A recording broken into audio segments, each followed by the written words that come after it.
What's going on, guys? Welcome back to the Dual Hemisphere Hangout. I am your host, Luke, and join with me every single week, my lovely co-host, Jake. Jake, go ahead and say hi to the people, my man. We are back. And it's a super special episode again. It's not like we've never done one of these before. It's a tier list episode. Let's go. Luke just ate his mic. He got a bit too excited. Oh my god, all I heard in my ears. Jesus Christ. I'm sorry for the audio listeners.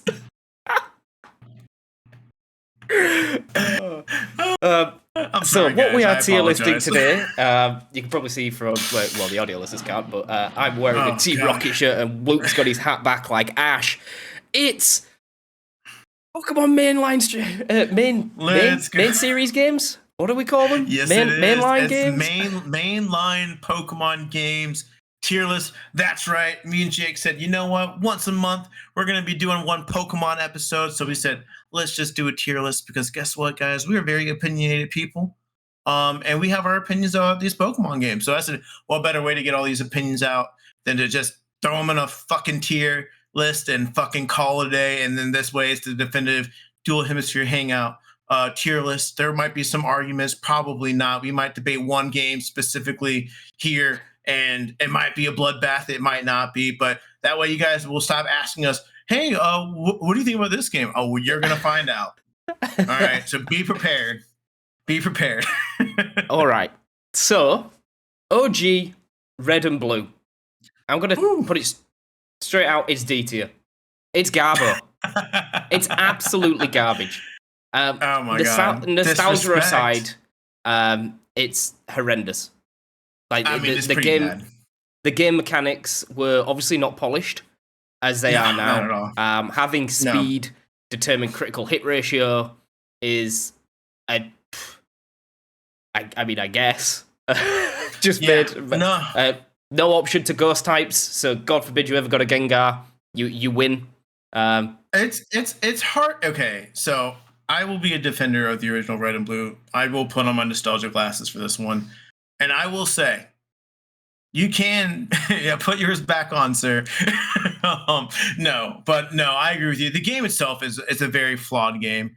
It's just hard for me to put it in D tier, but that's why we've got better remakes of these games, and we'll get into those. But as a defender of Red and Blue, it was the first. Definitely some big issues with the game. God, it's hard to go back and play it, man. It just really is. Like, it's like if you were like, "Hey, I want to go play Red and Blue," it's like, please don't. Like, just don't. Like, unless you're like my age and you want to go back and play and enjoy yourself. Thinking back when you're in first grade, trying to get out of fucking Victory Road because you didn't know where to fucking push the goddamn strength boulders to get the fuck out.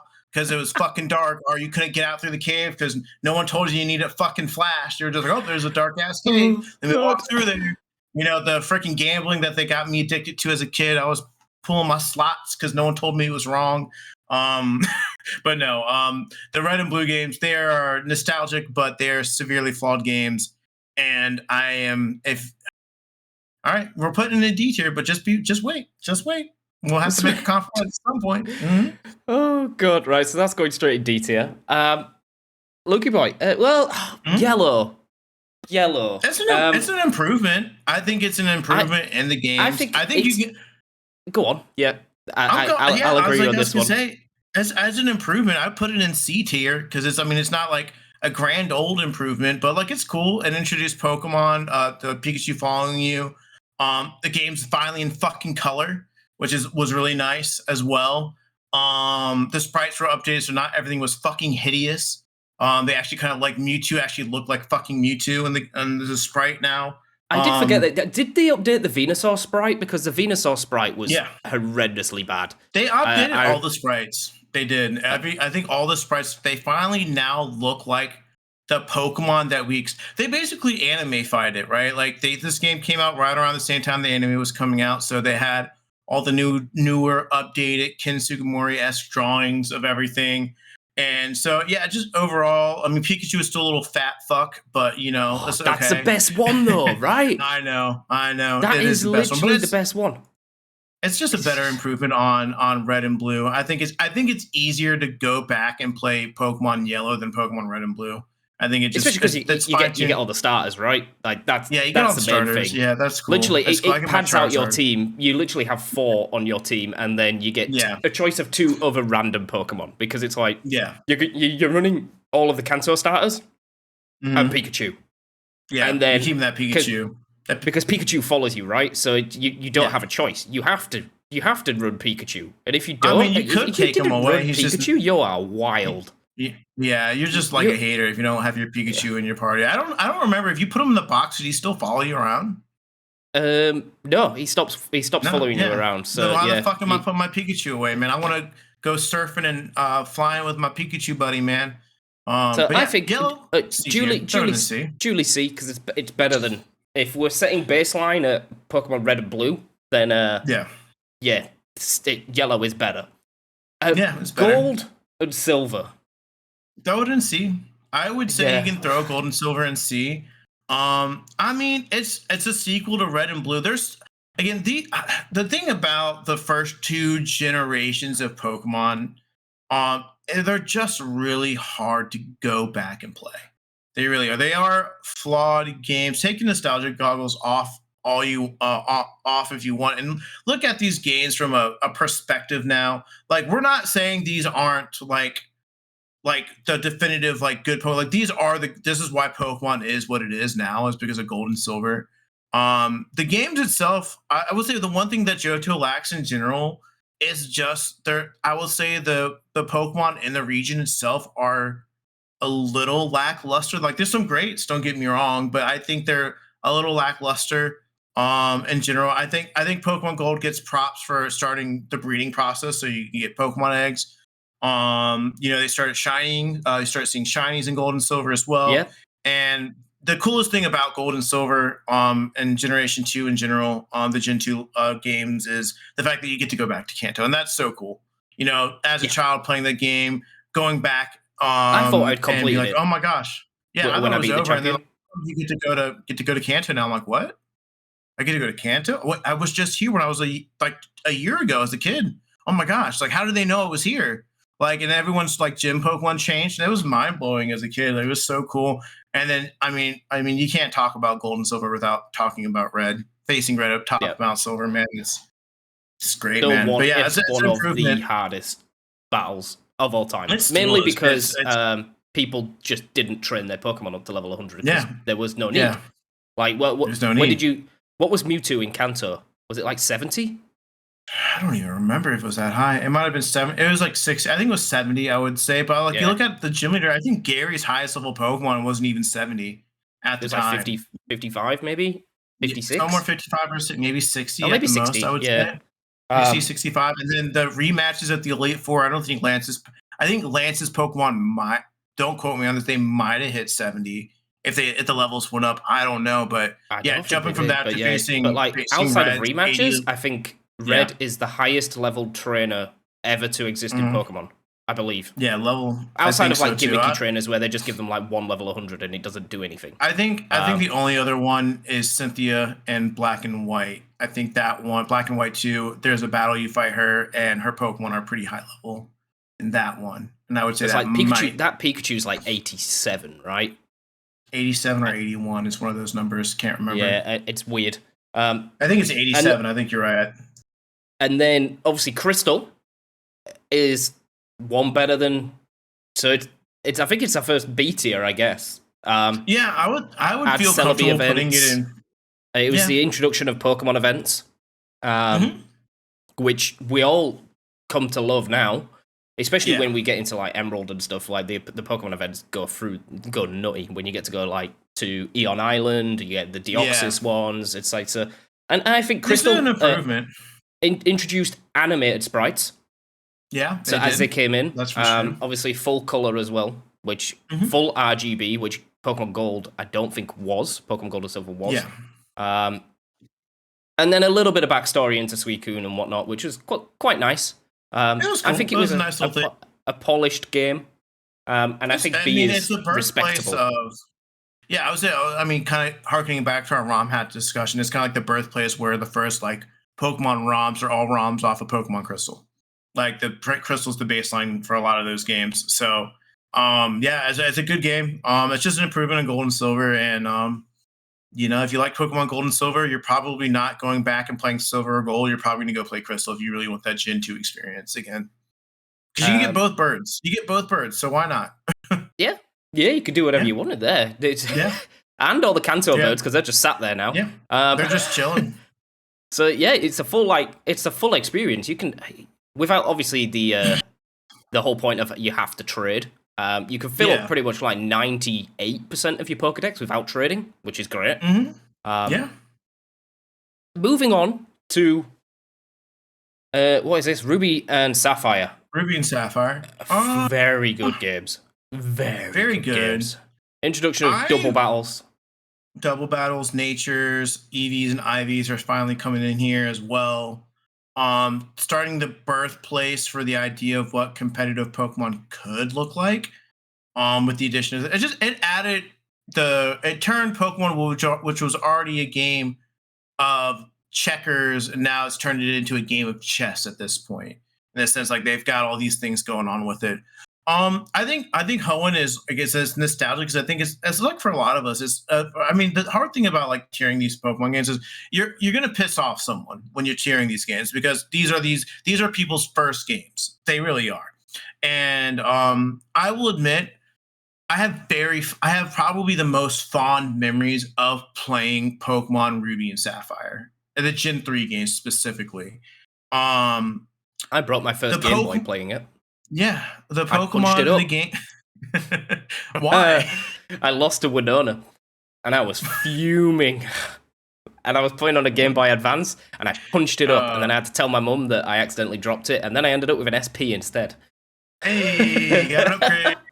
That's right, guys. You don't like what you lose, just punch it and blame it on something else. Let's go. No, don't do that. If you're listening to that and you're under the age of 18, don't do that, please. Consoles are expensive these days.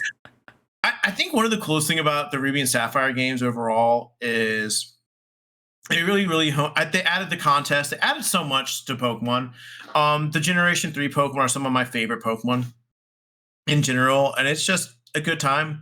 Was it the first game with like a proper post game? I know like Red is post game and like Mewtwo is post game, but this one had did this one have the story yet, or was it just go to Rayquaza? No, there's no post. Yeah, it was just you can go to Rayquaza, and I think Regis. I think the Regis were. I don't know if that was locked to post game. It might have been. I just know Rayquaza was post game, and that was it. But it wasn't even that. They were just like you just could go to Skypillar now, and that was it. There was nothing else going on. If I had to put a tier on it, I know it might sound sacrilegious to say this, but I'd probably just throw it in B. I'd throw it in B tier. Yeah. I'd say it's on par with Crystal, probably. Mm-hmm. It's definitely an improvement on Crystal, but I don't think it's enough of an improvement to justify A. It's a good game. It's not a great game. It's a good game. Now for Emerald, I can't remember what they added. Was it just Battle Frontier? So Pokemon Emerald added, so the story changed up a little bit. So you're kind of fighting both teams at this point, because they all want the same thing, which is why when it leads to Groudon and Kyogre fighting, because Magma's got woken up Groudon, and and Aqua's woken up Kyogre as well, and so you got a lot of that stuff going on. You get Rayquaza as a main part of the story there. Steven's is now a post game thing as well, and you've got the addition of a new champion, which is really cool as well. And I would say probably the first main thing with Pokemon, since they are no longer giving us the ability to go back and to go to different areas, adding the Battle Frontier. I remember playing I think my time on my Emerald broke because I played it so much. Like it maxed out at 999 on my Game Boy cartridge. Like I just played the fuck out of that game. And it was like, I think it was just an overall improvement on everything that Ruby and Sapphire did in general. And it might be crazy to say this. Though. I don't think I could justify it. I didn't play I didn't I play think it's Battle Frontier enough to my justify personal it. tier. My personal tier list. I put that shit in S tier.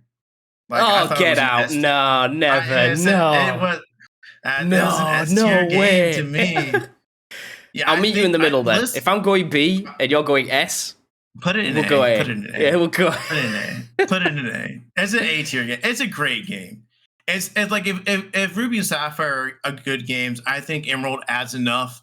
And I think if you were to ask anyone whose favorite game it was, that was probably, I would say, honestly, right, 25, 20, around like 20, like Yeah, 28, it's got to 29, be probably your Emerald. age, they're gonna say Emerald. They're gonna say Emerald. They are. It's It's got just to be. great. Yeah. It's a good game. Yeah. Next up is the remake. So it's the first ever Mhm. remake that we got. Fire Red Leaf Green. I'm impartial to this. It basically Mhm. gave Kanto updated battle mechanics and the Sevi It Islands. made Well, the Sevi Islands were it, okay-ish.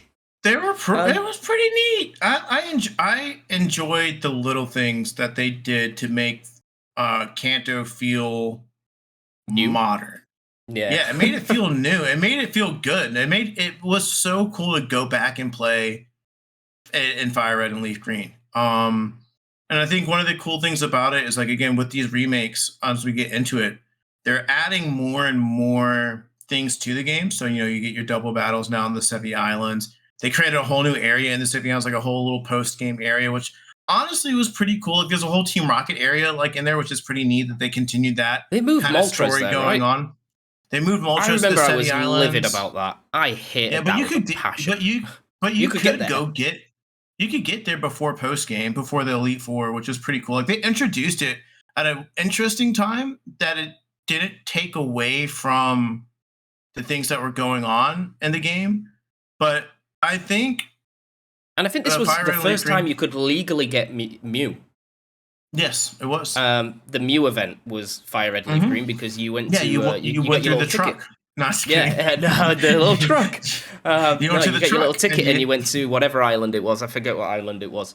I can't remember what it was either, but I No, know. but Yeah, it's just literally a patch of grass with Mew in, and you chase it around. yeah, yeah. I think it's okay. I'd still maybe go like, is it as good as Crystal and Ruby Sapphire? Yeah, I would put it in B tier. Yeah, cool. Yeah, I don't think it's. I mean, it's weird. It's better than Yellow. Like, it's a better It's overall definitely better than game than Yellow. Yellow.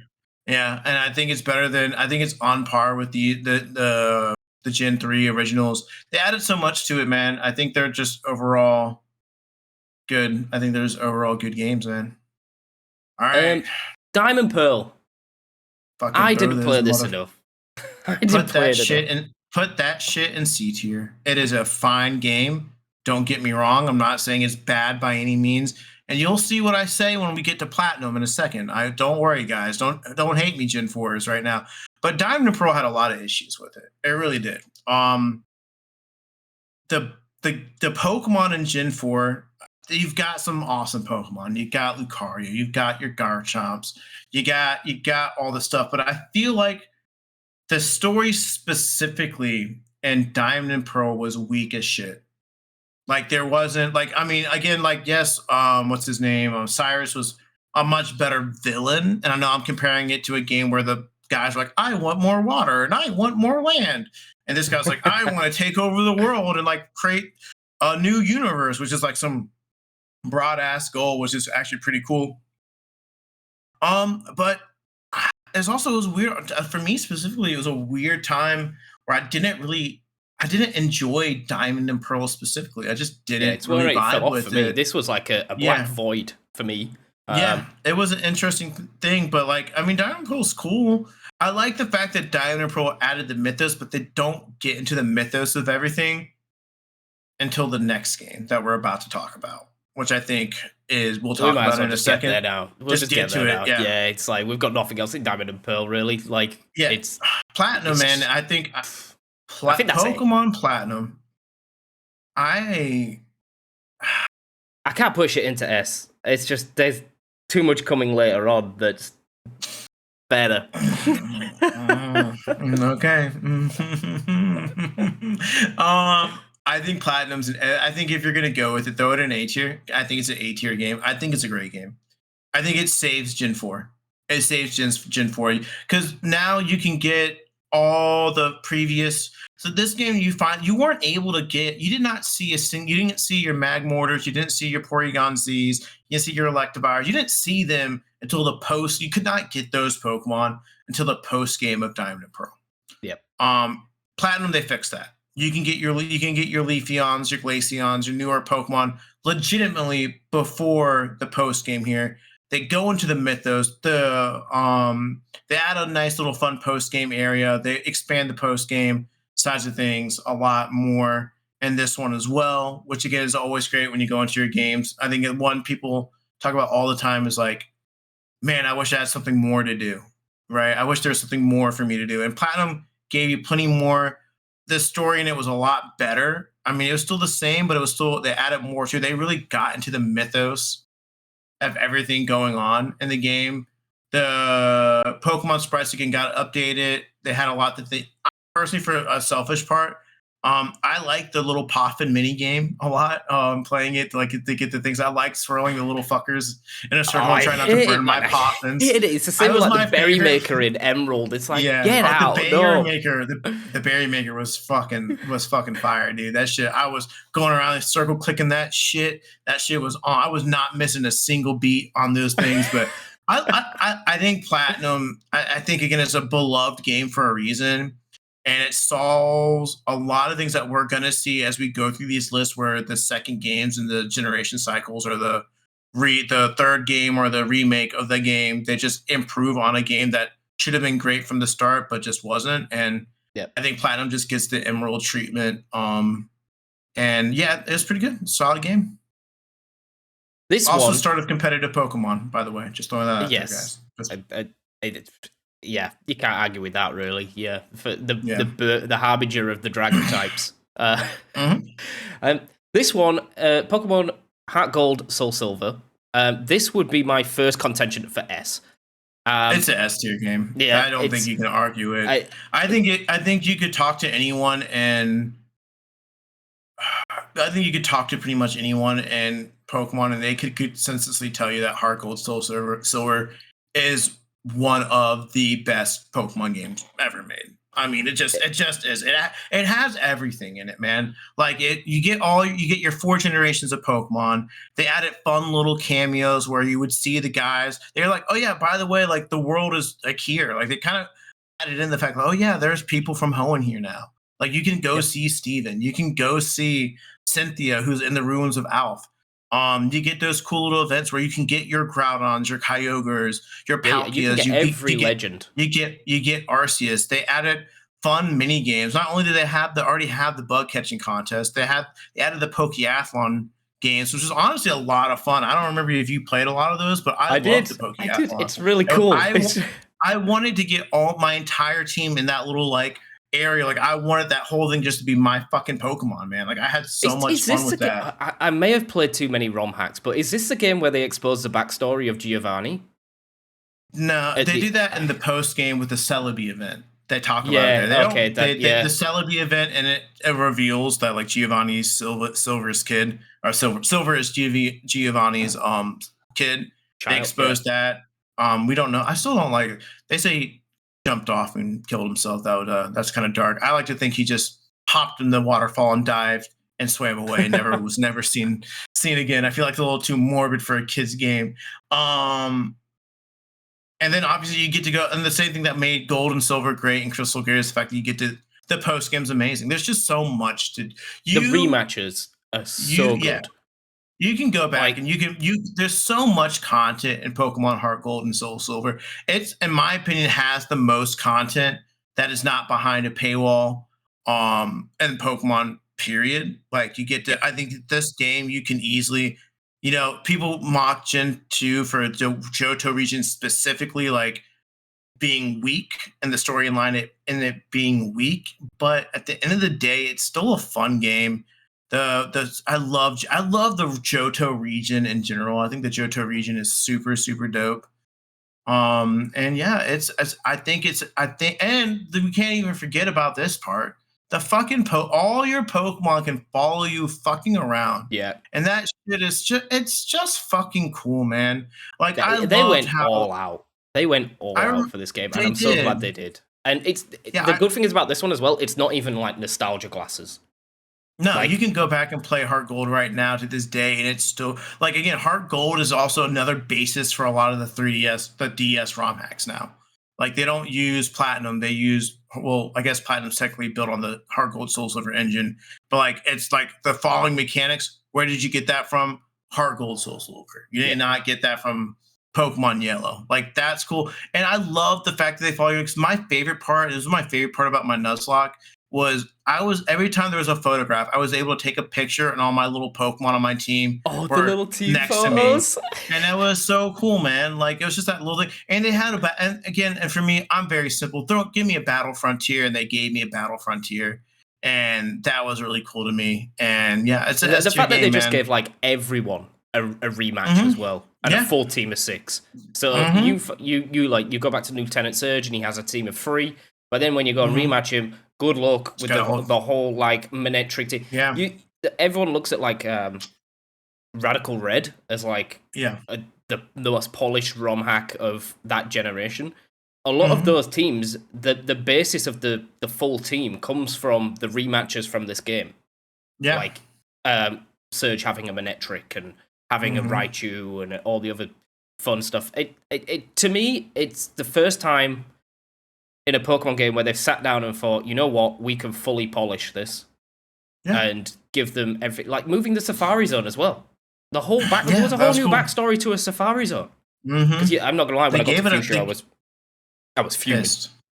What do you mean it's closed? What do you mean? What do you mean? I gotta go build like a ground area to get my Sandshrew? What the fuck you talking about? Yeah, the only like downside I could have given this maybe is that obviously we got a lot of like Gen 4 Pokemon in, but they didn't introduce like just 1 or 2 new ones. Like just give us something. Like you know, like Gen 4 gave us like extra evolutions onto they give us Electivire, Magmortar, onto Kanto stuff. Just giving like a couple of Corsola, for example. Give that that would have been cool. Maybe a I will say the last. Like, that would have been cool. That would have been cool. Last thing before we move on to the next game. Coolest thing about this fucking game, the fucking Pokemon pedometer. That shit was cool. You get to clip that shit on your goddamn belt and go take that. Everyone in my high school when this game came out had a fucking little Pokeball clipped to their fucking thing. Did that catch Pokemon for you? I think you could not catch Pokemon, but you could go through the little mini game and catch Pokemon in that little mini game where you could catch them. And if you were to transfer your Pokemon, you get to transfer the Pokemon you caught through your mini game where there were certain Pokemon you could catch.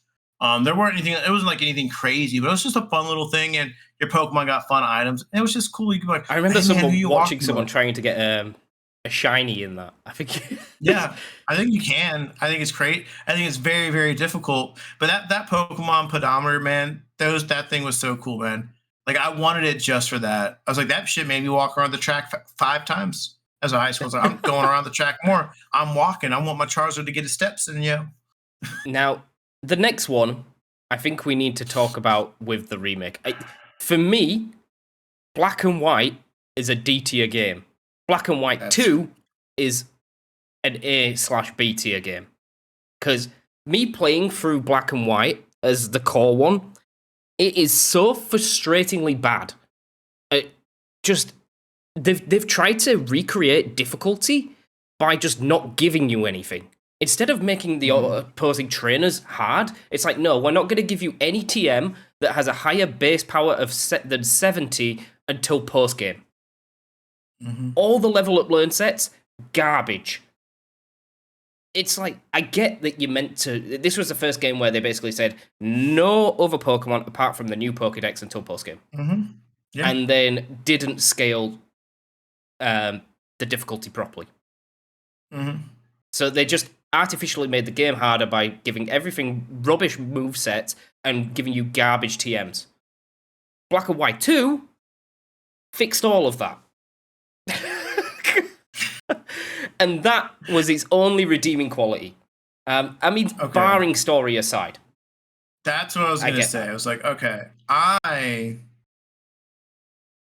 I used to hate Black and White. I will admit, Pokemon Black and White is not a great game. Like, I did not like. I still to this day don't like the Gen 5 Pokemon. I like a couple Gen 5 Pokemon. I like a handful of them. Don't like the majority of the Gen 5 Pokemon. The starters for me were always weak. The gym leaders were kind of whack. Like you said, I haven't replayed Black and White. I know you had to do it. Well, did you had to do it for your gym lock where you had to go through it, which I bet was very frustrating. I know you did Black and White 2 recently with Nick for a Soul Link. I will say the only redeeming factor for Pokemon Black, and I think it's the only reason why I would not put it in D tier, and I would argue to throw it in C tier, is it is the best story in Pokemon, in my opinion. I think I hands can get that, down, yeah, because technically the Black and White best. 2 has a different story. Yeah, it's the best overall story in Pokemon. So, for despite the negatives and what you said from a gameplay mechanic, I think the story outshines it because it's a really compelling story. It's a really questionable story where you're like, all right, does N have a point? Like, is N right? Like, I know I'm a good Pokemon trainer, but what about these guys? Yeah. Like, N has a really good point, and I think that's really, one of the coolest things about certain. And that's why N's a beloved character too. Like, don't forget, like N, people love N. Like, N, everyone loves N. I think N's a really cool character. And I think that's what saves him. I mean, I think like you always kind of knew Getsus was evil just by looking at him, but Yeah, like he's that got was the cool. Like, most evil sprite ever. yeah, but like that was still a cool little moment as well, where you like he's like, I'm the real bad guy, and they N's castle floats up from the sky, and that's so cool. And then when it comes to Black and White 2, I would argue that Black and White 2 is an A tier game. Yeah, I would agree. I think it saves Generation 5. I think that's why now people want Gen 5, because I think people who like our age might have skipped over Black and White, probably played Black and White 2. And I think it's cool. I think they do a really cool job about continuing the story of Black and White. I don't think it's the story itself is necessarily better. I think it's a cool continuation. Like, these things happened 2 years ago, and now you're playing a new character from 2 years ago. And the cool thing about it is you get to see like the perspectives of like the previous character from Black and White, like what Yeah, happened to you him. see the Right? protagonist and what they've done. Yeah. Yeah, I think that's super neat and super cool. I like Kiram. I liked Colress as a character. I thought Colress was very interesting. They added again more post gun stuff. They added the national what is it, the Pokemon League Stadium thing where you could battle all the previous champions, which was really, Yes, really yeah. cool as well. And the one thing you can't deny about Black and White, man, is the fucking music, man. Best soundtrack, I think. You In know what? the, That's S. It's S. It's S. Okay, all Yeah. right. Like I completely forgot that you could go back and rebattle everyone. Yeah, it's super Like cool, man. that tops it, man. That gives the game Yeah, like complete replayability. yeah. It's a great game. Again, I think it's one of the, and also I think it pushed the DS hardware pretty hard. Like, it definitely did. Like, it was a good game to play. It was a pretty And I game. forgot about it. They had I like the a little area where you would like in between the desert area and Nabasasi, where you had a lot of the fun stuff. It's all you could do like the egg stuff, and there's like little mini games you can do, which are pretty cool. And you gotta give a little shout out specifically to Black and White.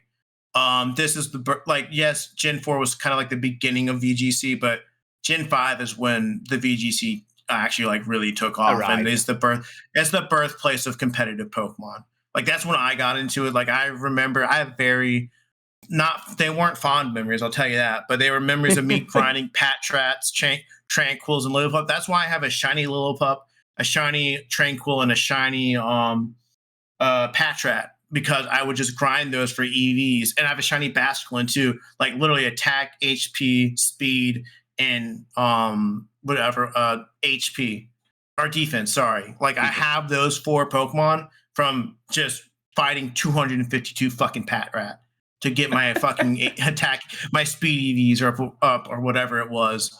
And yeah, we can't forget like how dominant Hydreigon was. Like that game, that Pokemon was a motherfucking monster, bro. Like that shit. Ruined lives. They had to generate. They had a Pokemon said, "Yeah, we got to solve this. We got to create a new type for this thing."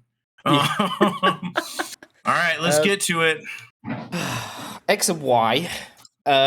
Fucking for me, the Forgotten Generation. I didn't like this at all, and I think it was to do with the pacing of it. You know, every time I see someone play it, they keep saying like, "Oh, I've got a newfound love for it." It's like a game that I never really thought I'd go back and play, but when I did, I enjoyed it. I've gone back and played this 4 times. I don't like it. I just don't like it at all. It's so my thing about X and Y, and why I do like X and Y. Again, I'm fine bogging this motherfucker into C tier. I think X and Y is a fine. It's an alright game. It's the pacing, man. I don't like how it takes me at least 4 hours to go from the first gym to the second gym. Yeah. Like there's just so much. Me having what Pokemon did I have to chase? Me chasing that fucker in that fucking palace. Yeah, that Furfrou, that shit. Like I thought the Farfetch was only that Furfrou pissed me the fuck off. Like I was a grown ass. That gap doesn't really serve any story other than like maybe giving like Shauna and what was the other girl? Shauna and Serena. Like a little bit of backstory. Other than that, you don't really like gain anything from it. I think you meet Team Flare like at in the little crystal mines, which is right before the second gym. Yeah. If I'm not mistaken, so you get introduced to the Eagle team at that point. You get introduced to Sky Battles.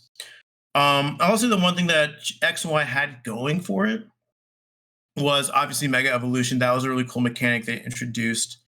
But it just felt like there again, and the story was interesting. Like I thought the story was like pretty kind of gruesome. This is like he was just gonna destroy the fucking world. He was just gonna he was gonna nuke the fucking world.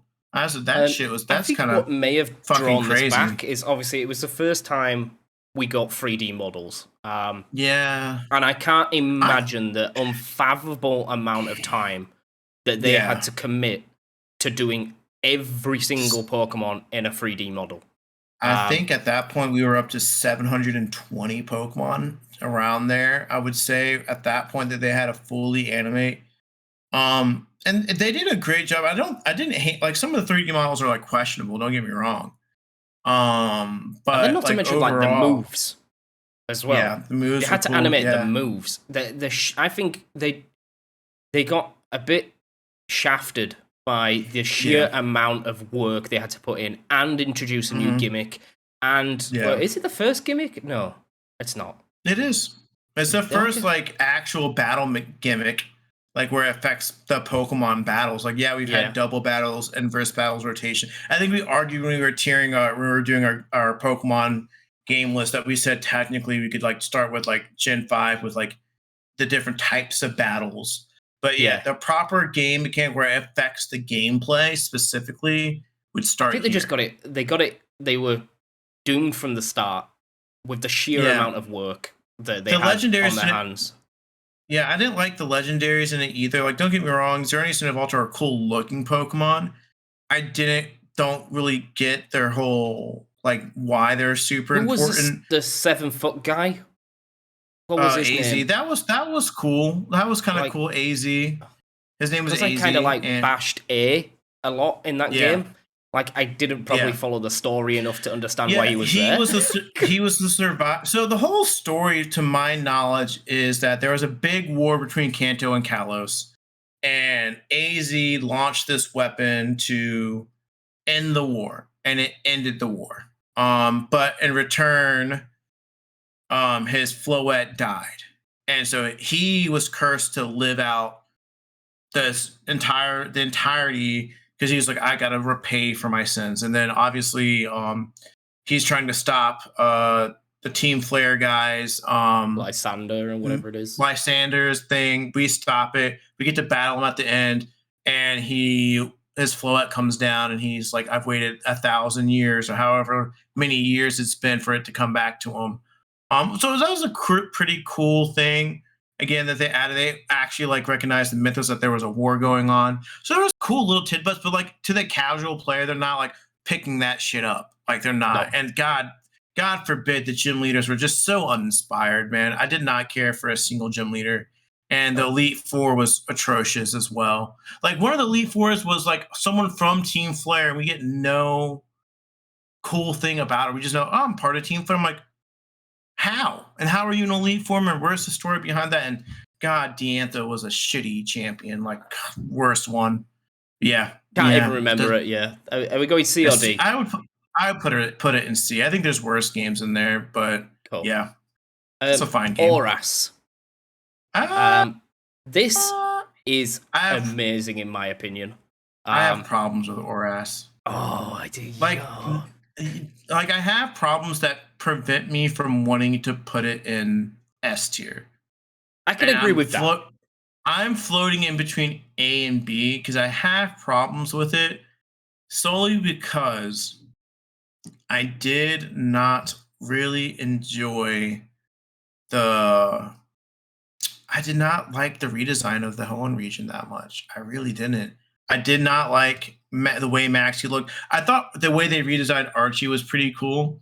I think what it just boils down to for me is I think they did too much with it. Like I think they went a little overboard with everything. Like I get they had to add new megas, which was fine. But some of the megas were unnecessary. I think that's when we're starting to get some head scratching ones. Like, do we need a Mega Glalie? Why the fuck is there a Mega Latios?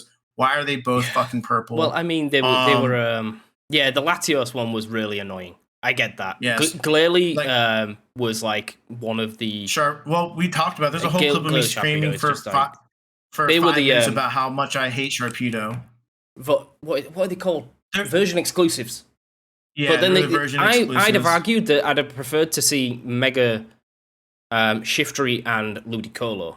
Yeah, that would have been cooler to me than seeing Camerupt and fucking Sharpedo, fucking big dick nose Sharpedo over here doing fucking God knows what with that thing. And I mean.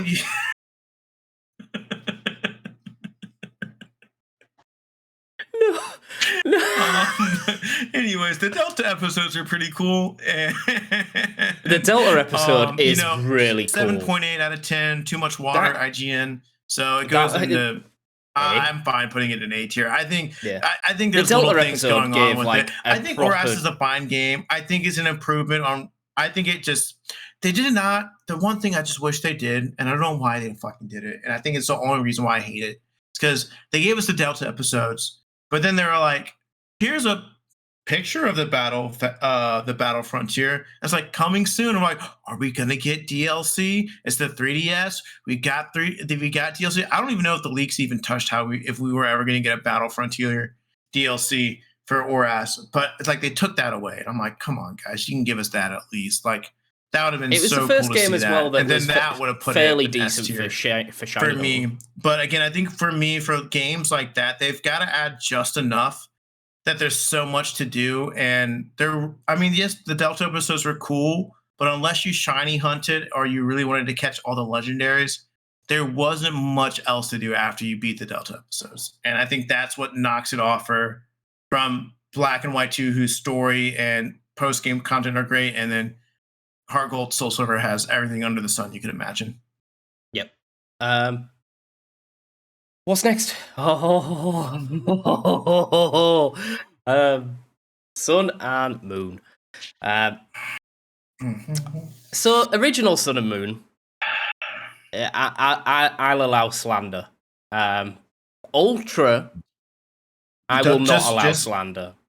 Just stop for 1 second. We'll get to Ultra in a second. Hold on. I've been waiting for this for the past 45 minutes as we've been waiting to get to this part. Sorry, guys. If you like Sun and Moon, you might want to just mute it for the next maybe 5 minutes because I'm about to trash on your favorite fucking game. Pokemon Sun and Moon was the worst experience I've ever had playing a Pokemon game. It just was. The first 3 hours of the game was so fucking slow. It was so fucking slow. I appreciate the fact that they tried to do something different with the trials. It was just stupid. It did not. There's just nothing. It was. I feel like the trials were fun, but it was uninspired. I will say the Alola region itself is pretty cool. I'll give that the region is cool. All right, and even though I dislike the Pokemon, and that I don't like a whole lot of Sun and Moon Pokemon. I will say if you like the Sun and Moon Pokemon, I will give you I'll give you that they're not awful Pokemon. They're not Black and White levels of trash. Sorry, Black and White 2 lovers. But Z-Moves, fucking garbage. Whoever said let's do that shit, dumb. All right, that shit's annoying and uninspired. The story of Sun and Moon was whack. It was dumb. I hated the story of Sun and Moon. I don't think the story on it was good at all. I think people are like, "Oh, it's so good." It's like, no, it's not. Like, what's the story of Sun and Moon? Oh, I'm gonna become the first ever champion. Oh, that's kind of cool, I guess. I gotta go through these stupid trials, like feeding a fucking Pokemon to get a giant Oranguru to show up or whatever the fuck it was. Hey, let's go catch which Salandit's dancing weird. Like, fucking, it was dumb. The Alolan forms, I think, were uninspired. I don't think a single one of them was really that cool. I think Alolan Marowak was maybe the coolest Alolan form personally. The Aether Foundation stuff was interesting. The Ultra Beasts were uninspired, and this is like they just threw them in there with no backstory. The cutscenes were pointless. They were long and laggy for no fucking reason. Team Skull was a bunch of lovable goofballs, but still uninspired and trash in general. And then after you go through that slog of a fucking game, there's nothing to do afterwards besides go to the jungle and see teenage blue and red wearing a hat and going out there and holding hands and enjoying life together. And that's why Sun and Moon, in my opinion, is my least favorite Pokemon game ever. Sorry, second to least favorite Pokemon game ever. I get why people like it. It's just not for me. And if I were to personally rank it, just not to ruffle any feathers, personally in Luke's tier list, it'd be in D tier because there's only one game reserved for E tier. But for this one specifically, I could see giving it to C.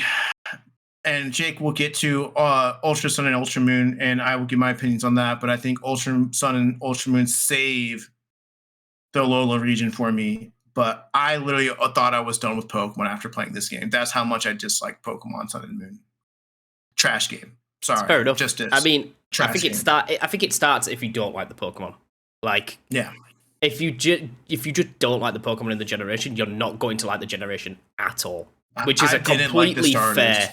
Yeah, it's completely fair. Yeah. For me, I loved every single Pokemon I saw, barring like Alolan Golem or whatever that was. Okay.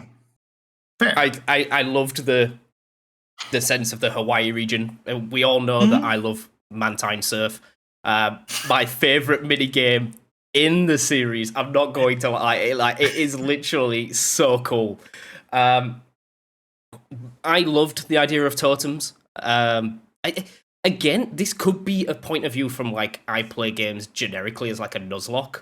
So It was the first challenging game I've had in a long time. Fair. In a long, long time. Coming up against like a Totem Komodo that gets a literal Omni boost. Like, good luck. The Gauntlet before the Komodo trial, one of the hardest gauntlets ever if you do not go back and heal in the Pokemon game ever. I will admit that Sun and Moon can go in D tier because, Luke said, that I think they were meant to release Ultra Sun and Ultra Moon first. And they didn't get to it, so there was a lot of plot holes. And which Ultra Sun, Ultra Moon completely fixed. It. By giving a whole backstory to the Ultra Recon Squad or whatever they wanted to call them. Mm-hmm. God forbid when we went to go battle Necrozma, Jesus Christ, you cannot, like, cutscenes aside, that is probably one of the best cutscenes in Pokemon. Yeah. Dawn Wings or fucking Dusk Mane or whatever you call it. Yeah. Whatever the Ultra Necrozma, when that comes out, it absorbs all the light and then it becomes God itself. Bro, that's better than Arceus. Literally, God itself just comes down Arceus comes down and it's just on a pedestal in in BDSP. This gives it like a full area, a full planet, and then it destroyed your whole team. Yep. That was the first, Ultra Necrozma was the first time in a Pokemon game in my adult time where I actually had to use a strat to beat it. Because I lost twice to it, trying to play it like normal, like my team was somewhat balanced. I toxic stalled that thing. That's how I beat it. Because I was not going back and leveling up. I was not trying to over level. I toxic stalled it and toxic stalled it out to beat it. And that's how I beat Ultra Necrozma. I'm like, God forbid I feel like I'm 10 years old again.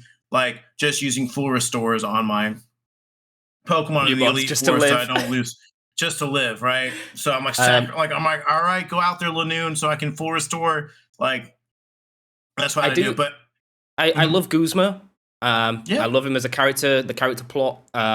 They give him more stuff in this game. That's the thing. Yeah. The thing that Ultra Sun and Ultra Moon did, like you said, it's what Sun and Moon should have been, and that's what it did. It saved Alola. Like I love Ultra Sun and Ultra Moon.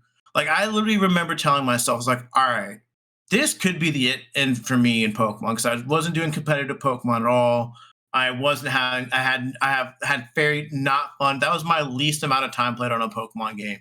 I think I had 30 hours on Sun and Moon, and usually I always have 100 plus on my Pokemon game. Like I beat the game, and there was nothing else for me to do.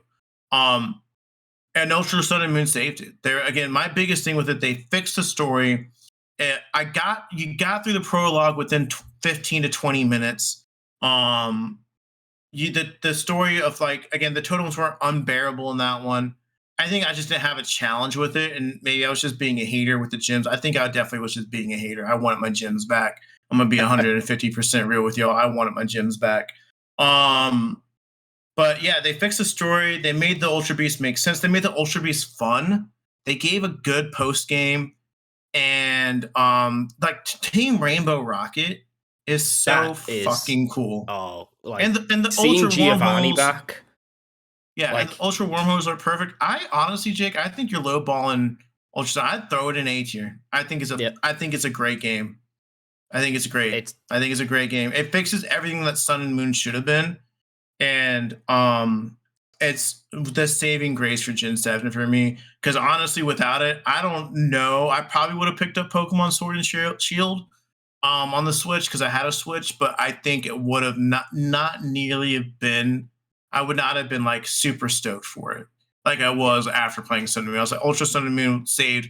I think Ultra Sun and Moon did save Pokemon for me, and for that, it gets my respect. But base Sun and Moon, God, it was god awful. I'm sorry. Did Let's Go come out before Sword and Shield? It was the first Switch Pokemon game. Let's go Pikachu and Eevee. I don't think we need to talk much about it. I love the art style. Though I would say it's a fine game. It's a fine game for what it is. I don't like. I have my issues with the fact that you can't battle the wild Pokemon. But the art style is great. It's just red and blue it's just red and Canter with a new paint on it. I think you could throw it in C tier and have fun with it. You know, the shiny hunting was the coolest thing. Again, not much else left to do outside of it. They kept Mega Evolution, which was a pretty cool little thing in there. But the game itself was beautiful. Like if they wanted to do like a Let's Go style for like everything, like I would not hate it. I would want them to get rid of the stupid catching mechanics. But besides that, like the game itself was a fun, pretty game. I definitely see why it was a one-off because it definitely had that one-off kind of feel for it. I don't think we're ever going to get another Let's Go game ever. I just don't think we are. I think they tried it and they were just capitalizing. It was a port over from Pokemon Go, and they wanted to see if they could get it on the console. And it bought them a bit of time to make Sword and Shield, which we're now on. If you'd have asked me when this first came out, it's probably banging like DC tier. I did not like it. But no, I can't say that because the region was sick. Galar was sick. I love Galar. It's England, Pokemon. Man, and I'm born in England. Have some. Where's your nationalism, Jake? The The wild area was a massive letdown from what they advertised. I think that's what they advertised it, and it looked amazing. And then you got there, and it just didn't work. Yeah, it was glitchy, laggy. Laggy, slow, your game. Like, sadly, like, I think if the WoW... And again, the thing that saves Scarlet and Violet... Now, we're just talking from a base game perspective, like, no DLC, no nothing. I would agree you could throw this game in C tier, and I wouldn't have a problem with it. Personal reasons aside... I mean, personal reasons not aside. Personal reasons completely included in this one. It is the game where I fell back in love with Pokemon. Like, I love Pokemon, don't get me wrong, but it's the game where I had the most fun playing it when it came to shiny hunting. I enjoyed the gameplay of it. I can't tell you what the fuck happened in the story. I don't think there was a story, honestly. The kind of was. It was a whole, like... well, they settled the backstory to Leon. And Leon being, like, the best trainer ever. Then there was Rose, who was working as, like, the mayor type thing. Leader of the Pokemon Academy, because it wasn't the league anymore. It was called something else, I forgot. And then he was harnessing the Dynamax power underneath Hammerlock Stadium. Which is where Eternatus came, because they were saving for the day of reckoning when Eternatus came to eat everyone and engulf the world, which was Eternamax. But then, obviously, the dogs came, and they were... It was a bit like... what's English folklore? When the knight beats the dragon. George and the Dragon type. That's what it's meant to be. It symbolizes George and the Dragon, because it's the sword and the shield that George went in, and then the dragon, Eternatus, is a dragon type. So you go and you beat the dragon. I actually like that a lot. Yeah, so and then you find all the relics and stuff. That's neat. The Pokemon were great, in my opinion. Galarian, Weezing, Pokemon. Like they got the regional forms down to a T in that one. They did good. They did good on that one. Return of gyms, Luke, which you were obviously happy about. I'm very happy about the gyms. I like gyms. I like the feel of the gyms. They made the gyms feel more like cool things. I like the fact that they put in a little bit of the football aspect of it, like going onto the pitch and having the things you had like your gym, your gym numbers on your jersey and stuff like that. It felt like a proper event. Like, this guy's challenging a gym. Let's get people in here. It was really cool. And the DLC definitely saved this game. Like, I think the DLC just made it better. I hate saying that, you pay I don't know, was it $60? I think it was $60.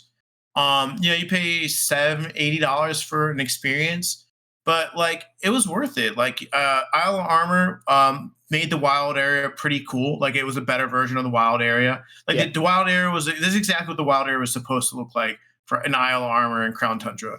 And they added some cool Pokemon in there, and then obviously the Dynamax raids were really fun to play as. Like, some of my favorite memories are playing that.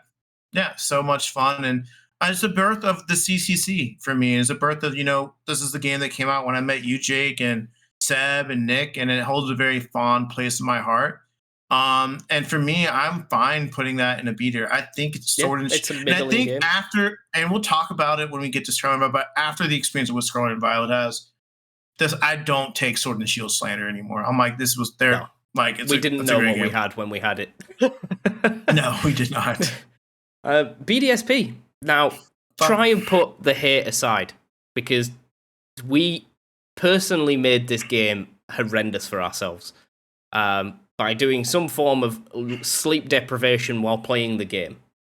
I still think it's a fucking D tier game.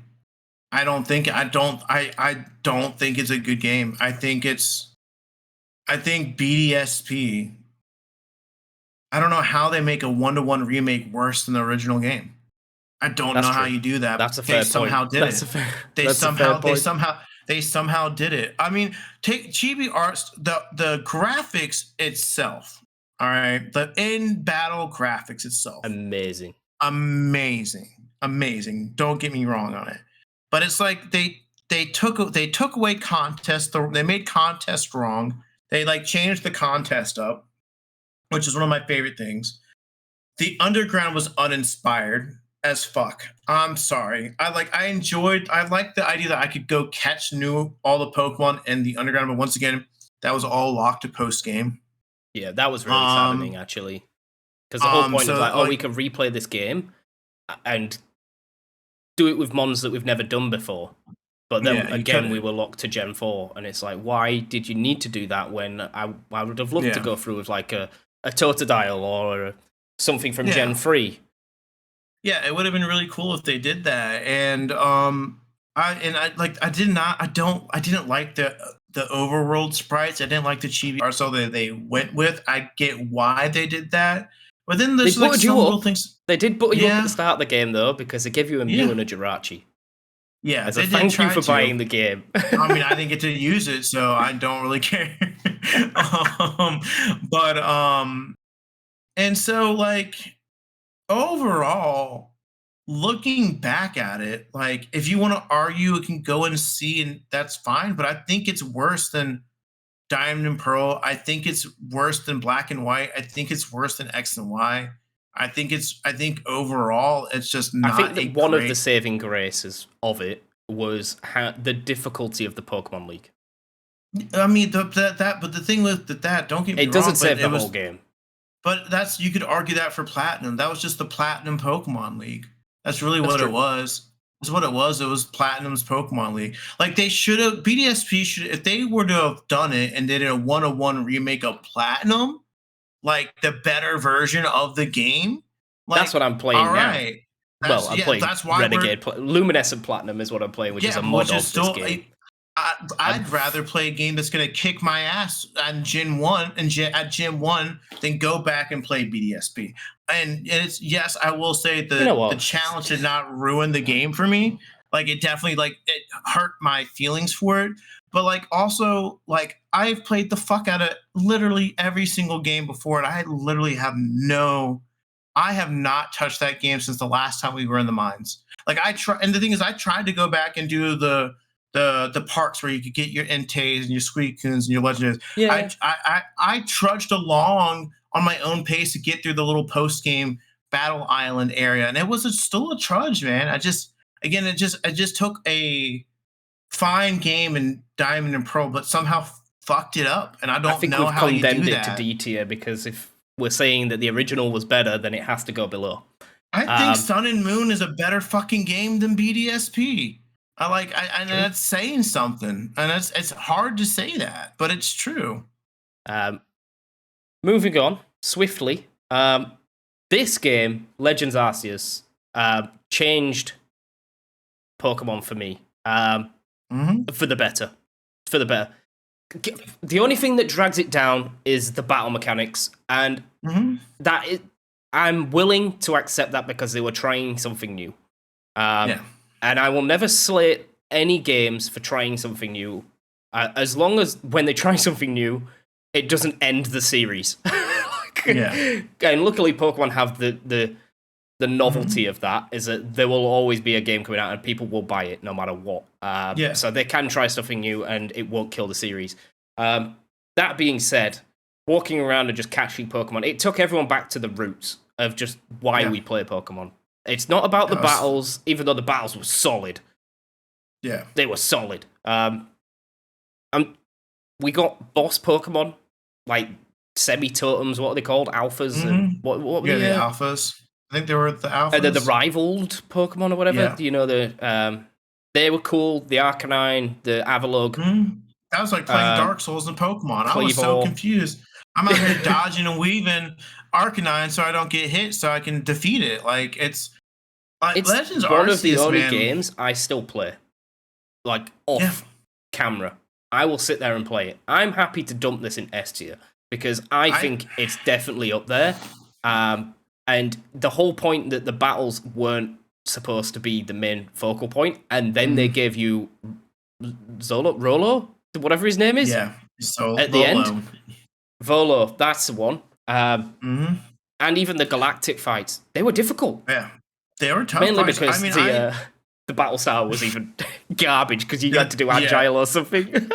Yeah, I mean, I think Pokemon's Legends Arceus is what I think Pokemon in general should just go to. And I think what breaks my, and we'll talk about this last game next. Arceus is an amazing game. It's a really good Pokemon game. And I think this is a game where you can give this to someone who's never played Pokemon and they will have fun with this game. Like in the sense they get to sneak around and catch some Pokemon. The battle style system isn't super complex. Like it really isn't. Like it's different. Yeah. It's hard for me and you to go through because we're so ingrained on the 3D chess, 4D chess of what is Pokemon competitive playing. But going from like an agile to switch off, where someone's like, "Oh, I want to go first. Okay, I'll do this. Oh, I want to hit tack twice. I can do this one or do this one to do more damage." I think it's a simplistic battle system. I think the story is fun. I think the story is honestly pretty solid in it. It's top tier. Yeah, story is great. The post game is amazing. There's a reason why there's so many online reactions to people freaking the fuck out when Giratina gets defeated, then it pops back up into his origins form or whatever form it was. Like, there's a reason why, because it's never fucking like you play that game and you don't know that shit happens.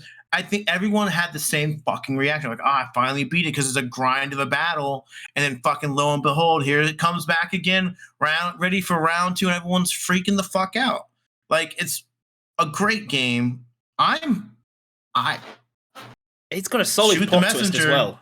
With Shoot the Messenger, I say it's an S tier game, and yeah, with I'm Bolo, happy with it. Yeah, but the general's evil as well. Yeah, like the whole part of the camp is like he's working with Team Galactic. Like you are Team Galactic in the the Galactic camp, but General Komodo or whatever his name is, he's evil. Mm-hmm. Yeah, like, and he's running the situation. Yeah, he's the one doing everything. It's like it's crazy. It's so cool to find, and I think the cool parallel is like, oh yeah, Team Galactic in our version is the bad guys, but in this one they're the good people. And the Cynthia inheritant person is evil, and the Rowan guy is evil, and it's such a cool twist on, like, if you love BDS, if you love Diamond and Pearl and Sinnoh, like it's just a love letter to Sinnoh. And it does it so well, which is why people are so, to this day, people want, like you were going back into play. It's the best shiny hunting that you're ever going to get. If you love shiny hunting, you're gonna love Arceus. It's got great replayability because it's not about just the battles. It's about catching Pokemon, which again, the tagline of "Gotta catch them all" was brought back for one of these things. And yeah, it's a great game, man. S tier, man. I'm fine with it. Yeah, looking forward to the next one. I really am. Mm-hmm. Me too. And then we end on what we currently have, which is Scarlet and Violet. Now, I tried to go back and play it a couple of weeks back. I was mortified at the graphics.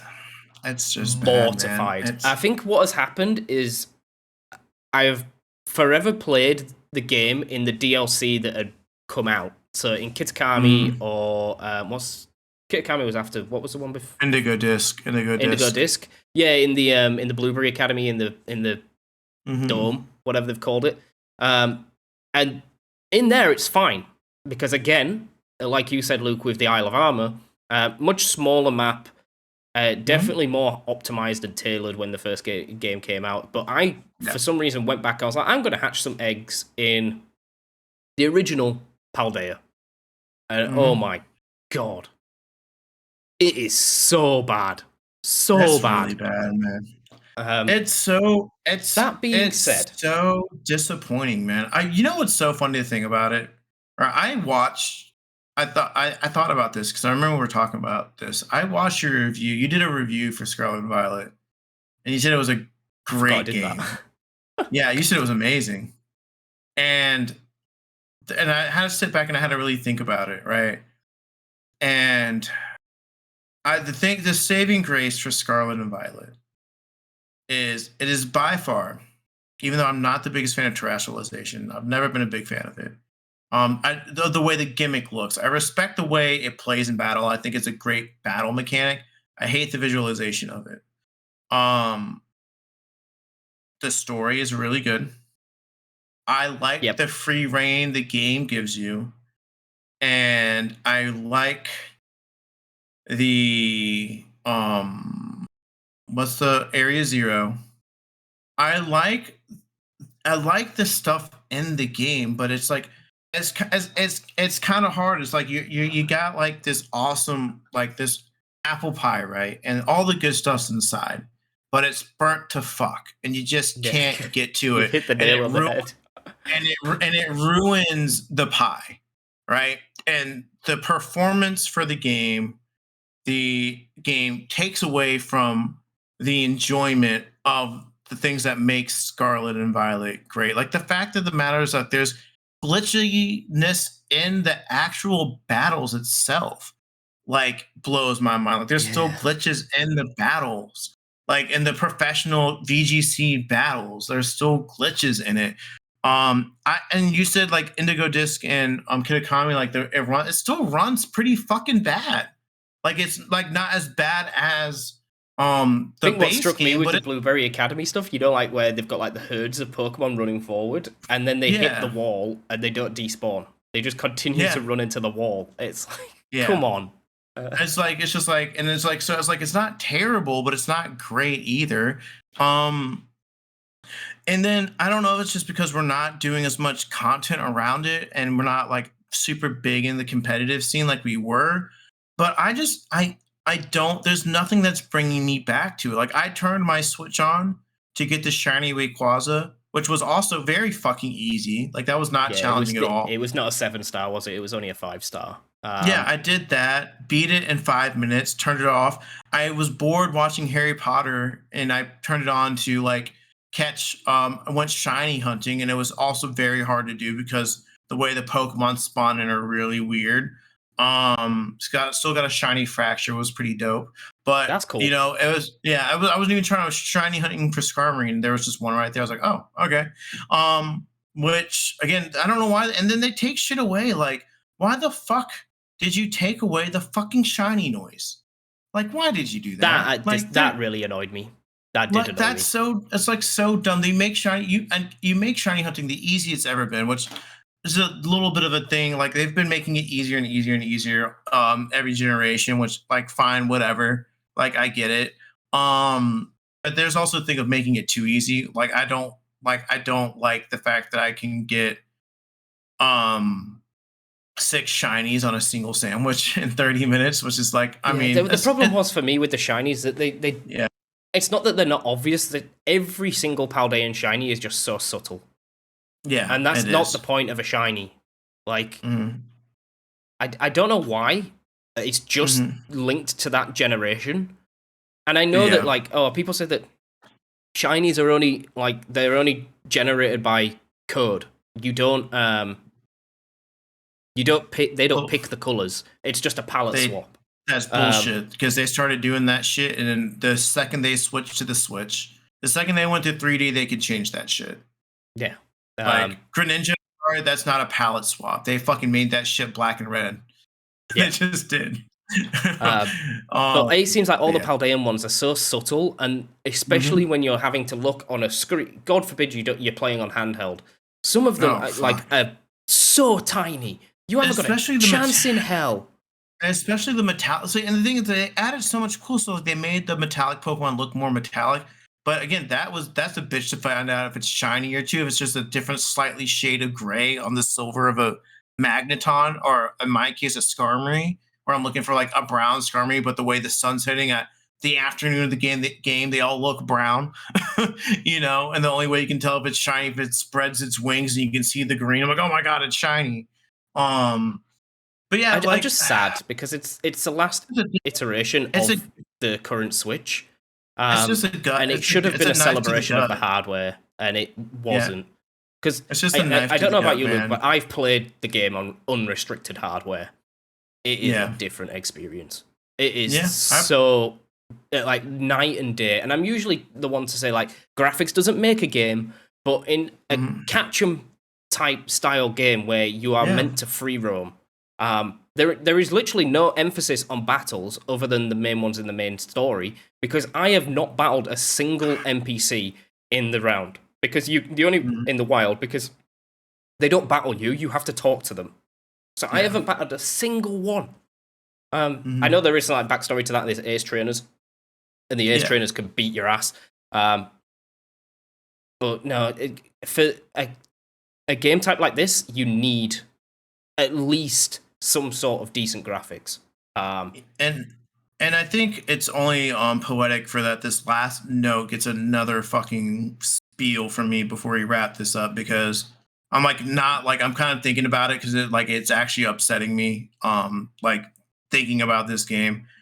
And this is just a note to you, Game Freak. It's not Nintendo's fault. If you blame Nintendo, it's not Nintendo's fault. It's entirely Game Freak's fault. There is no fucking reason why a game like Tears of the Kingdom can run so fucking well.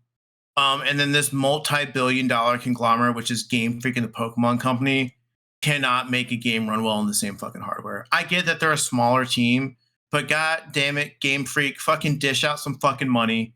Get some more fucking people on your fucking squad. And I think they've learned their lessons with ZA, and they're going to make sure ZA, whether it's a Switch 2 exclusive or it comes out on the Switch and you get the Switch, you can get a Switch 2 version of it. But they lost a lot of faith in a lot of people when it came to this game because it's unexcusably ugly. Like it's just there's no excuse for a game that has the Pokemon name that says Pokemon Scarlet and Violet to run as bad as it did at launch, and the fact that they have not made an improvement to stabilize the graphics. It's just lazy game development. Game Freak should be ashamed of what they put out, and they need to do better, which I'm glad that they took this last year off to polish up that game, because God forbid Legend CA is awful and it does not run well. We've got another a cycle or two of Scarlet and Violet, and we know this because of the VGC schedule. Like that will tell you when a new game is coming out. It may be announced at Worlds this year, which is when August. We're either getting an announcement, and we're either getting a Pokemon Day announcement for ZA, or we're getting a Gen 10 announcement. And then after that announcement, you have to wait at least a year and a half. Minimum. Pokemon Game Freak, do better. Like y'all can do better. Like there's no. So it's S tier?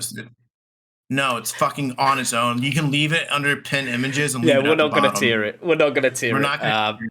Because it's got so many goods and so many bads. It's not even untierable. Like it's untierable. Like it's not rated. It's not even a complete game. Like it's still a beta fucking 0, right? 1.5. Maybe we'll get 2.0 at one point, but it's a disappointment, man. It really is. It's heartbreaking to say, but it really is.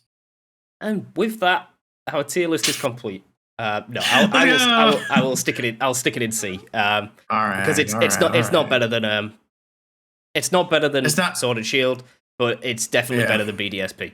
And it's bottom of C tier, by the way. Like it's all the games in front of it are better games and run better than this piece of fucking trash that they gave us. So I will run down for the audio listeners, just because they can't see the graphic. So in S tier, we ended up with Heart Gold, Soul Silver, Black and White 2, and Legends Arceus. In A tier, we had Emerald, Platinum, Oras, so Omega Ruby, Alpha Sapphire, and Ultra Sun, Ultra Moon.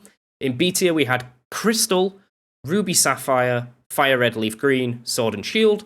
In C tier, we had Yellow, Gold and Silver, Diamond and Pearl, Black and White 1, X and Y, Let's Go Pikachu Eevee, Scarlet Violet, and in D tier we had Blue, Red, Sun, Moon, and Brilliant Diamond, Shining Pearl. Shining shit. And that wraps up our tier list.